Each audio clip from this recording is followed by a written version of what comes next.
Hey yo, what's good everybody? It's your boy Matthew Maley for MatthewMaley.com. Well, I am back with another 2012 NFL and fantasy football recap, this time for week 7. Well, got my notes, and gotta say, it really was not the type of week I was hoping for. It was beautiful in one way, but it sucked incredibly in another. So we'll start off with the bad news. And the bad news is that I'm a little worried that this jersey might be bad luck. I'm going to try it for one more week, but if it ends up like it did this past week, I'm officially going back to the Fitzgerald jersey until I can at least get another one to try out. So we'll start off with the less ugly of the two games, and that was the Cardinals playing the Vikings. Well, the Vikings have been a surprise. Most people hadn't expected them to be doing anything. They expected them to be the floor mat for that division. And amazingly, they had actually come out and done pretty well. They were up to 4-2. And after the Cardinals starting off 4-0 and had a couple yucky back-to-back losses that we shouldn't have, but it is what it is. What can you do? So I was a little worried about going into the Metrodome. For whatever reason, that seems like a difficult place to play. And we've had some really silly stuff happen against the Vikings. I remember the one year when we were still playing at the old Sun Devil Stadium, it was a crazy last-second Hail Mary to Moss. And it was super controversial, but it was called a touchdown and we lost. We had another one where, it should have been a catch in the back of the end zone from Warner, but it wasn't. Just we've had some silly stuff happen. So I was a little worried about that. But this is a game we should have won. Time of possession, we won by over 10 minutes.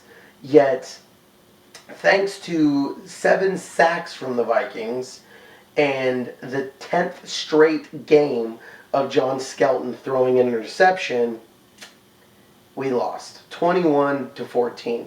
Adrian Peterson ran pretty damn well on our defense, even though our defense had been looking pretty decent. So much for that.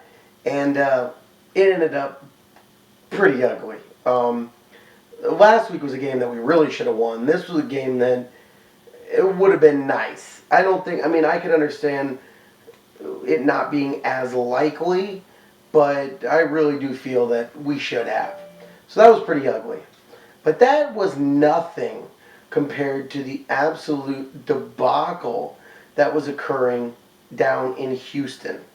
So bad that, in fact, I woke up and the score was either 21 or 24-3, and all I did was look, rub my eyes to make sure that I was actually seeing the correct score, sit up to again verify, put on my glasses, proceeded to take them off, and go right back to bed.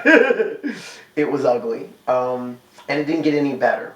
The final score of 42-13, the Texans absolutely throttled the Ravens.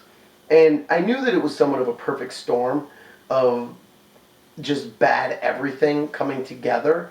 And I was a little worried about this game, partly because of how much the Packers demolished the Texans the week before. I really felt like they were going to be, creeping for a comeback and just to show, no, they are a dominant team still. So I was worried about that. Then you had the not only with Webb out, Lewis out, then, Reed injured, Nata injured. I really felt it was like a perfect storm and that we were in trouble. One saving grace I felt was the fact that amazingly, miraculously, somehow, T-Sizzle's back. And when they first were talking about it last week, about, oh yeah, he's, possibly going to get activated, even though he's a little heavy, I'm like, how's that possible? It was 6 months ago. This dude ruptured his Achilles tendon. That used to be at least a 12-month recovery. So I really think it shows the amazing advancements in medicine, the fact that he not only came back, but recorded a sack and 4 tackles. That's not bad. Well, 4 tackles, 3 of them were solo, and a sack. That's pretty solid for a guy who hasn't played football in 6 months and isn't in football shape. I was impressed. Sadly, it wasn't quite the fire that we needed to get the win, but it was good seeing him. It really did make it look like there might be something we can build off of. Sadly, though, the time of possession was horrible. We only had it 22 minutes to them having it 38 minutes. We were sacked 5 times. Flacco threw 2 interceptions. Also only threw 147 yards.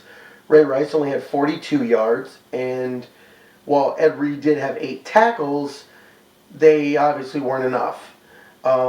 Also, the most trying and disgusting stat of the whole thing was total yardage of 176 for the Ravens to 420 from the Texans. Foster had 2 touchdowns. Walters had a touchdown. It was just ugly. I just don't even want to talk about it anymore. So, the jersey, again, is another Ravens loss next week. It's off. It's off. I'm taking it off. We're going back to the Fitzy jersey. Other kind of crazy games that happened. New England barely snuck past the Jets, and really the Jets should have won that game. They kicked a field goal with like a minute left and should have been able to hold it. They didn't and ended up losing in overtime. And then everybody's talking about it. Eli Manning. He's the fourth quarter kid. Another last minute comeback over RG3 and the Redskins after RG3 had an amazing drive, culminated with a great pass to Santana Moss. Got me points. And really it looked like they had it. And with like a minute and 20 seconds left, they proceeded to march right on down. Eli making all the passes he needed to, till finally they connected with Victor Cruz, who somehow got behind 3 defenders, which I don't even understand. Play prevent, put your safeties 30 yards down the field. Like, come on. And next thing you know, he was salsaing his way to a touchdown. So that was a pretty crazy game. But then it gets us, so we're 0-2 right there. But now it gets us to my fantasy games. We'll start off with the BFFL League. And got a beautiful win in that.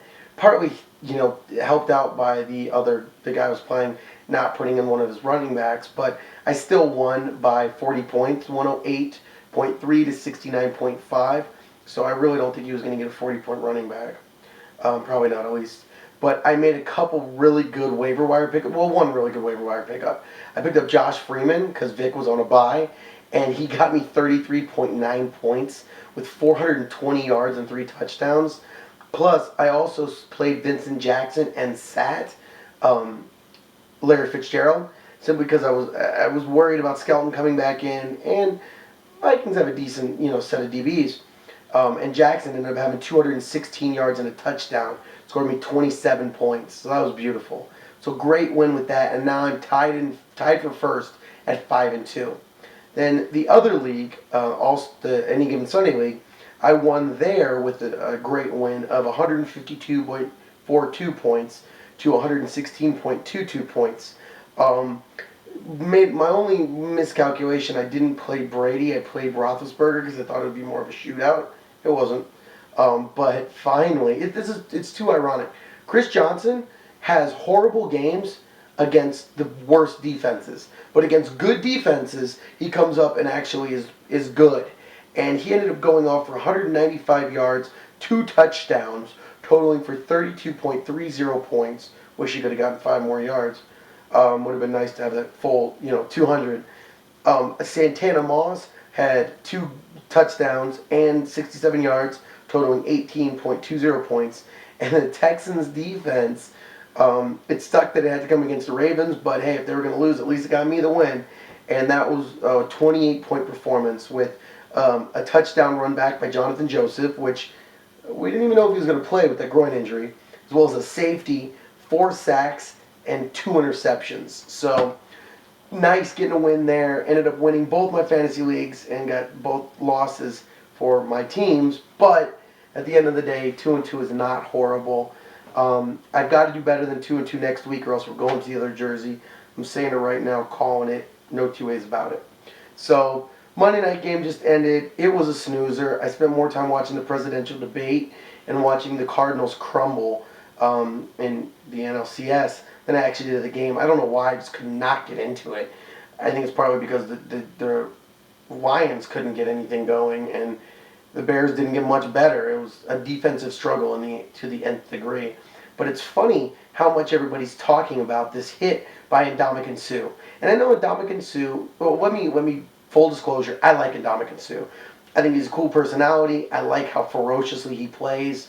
I like that between the sidelines, or the sidelines, he's an asshole, but he's a really cool guy outside of that.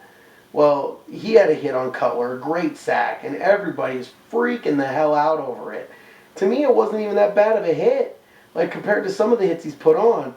And for whatever reason, people are freaking out over it. So I'm curious what you guys think. The hit from Ndamukong Suh on Jay Cutler, do you think it was dirty? Do you think that people are saying it's dirty because it's Ndamukong Suh and of his previous history? I'm curious to hear what you guys think. So definitely shout me out in the comments. Let me know. Send me a response video. Hit me up on Facebook, Twitter, Instagram, website, YouTube, whatever, and let me know. I'm always curious. So there you have it, the Week 7 recap and review of the 2012 NFL and Fantasy Football week, I guess you could say, all the action. So let me know what you guys think. How did your teams do, both fantasy and regular? And, well, hopefully we'll have another good week. Well, hopefully we'll have a good week next week so I can continue wearing my awesome Ray Rice jersey, hopefully. But as always, thank you guys for checking out my videos. I am Matthew Maley for MatthewMaley.com. I'm officially signing off until the next video. So hope everybody had an awesome weekend and your week is starting off well. And, well, I will catch you guys on the next video. I'm definitely going to be doing something special this week. The main event, final table from the World Series of Poker is going to be live in Arizona, in Las Vegas over at the Rio. I'm going to be doing some live tweeting as well as video recaps from the actual action at the Penn and Teller Theater. So definitely check back for that later on this week. And as well as all kinds of other stuff popping up. You know how I am. I always got something going on. So, as always, thank you guys for checking out my videos. You can check out the rest of them on MatthewMaley.com.